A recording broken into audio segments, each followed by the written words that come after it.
Sie hat uns die Ohren verdreht. Wir haben doch alle geübt und jetzt ist der König betrübt.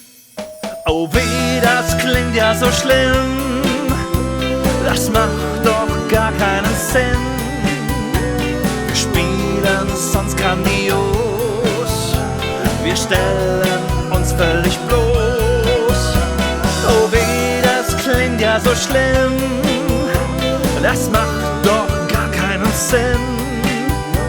Wir spielen sonst grandios, wir stellen uns völlig bloß.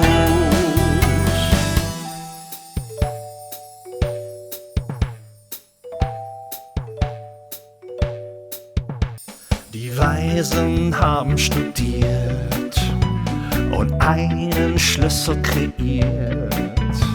Wer diesen Schlüssel besitzt, kann musizieren damit. Das Geheimnis lüften wir jetzt, die Noten werden gesetzt, 5 Linien dienen dazu, die Töne erkennst du im Nu.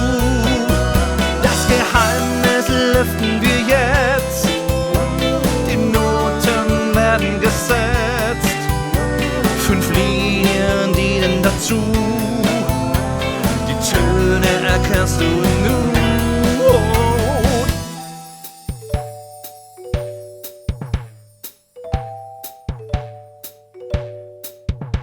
Nur 7 Töne vom ABC sind A, B, C, D, E, F und G.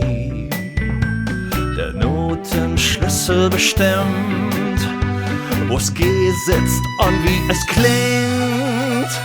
Der König ist wieder froh, sein Lieblingslied klingt noch so, wie er es kannte zuvor, gespielt von allen im Chor. Der König ist wieder froh, sein Lieblingslied klingt uns so, wie er es kannte zuvor, gespielt von allen im Chor.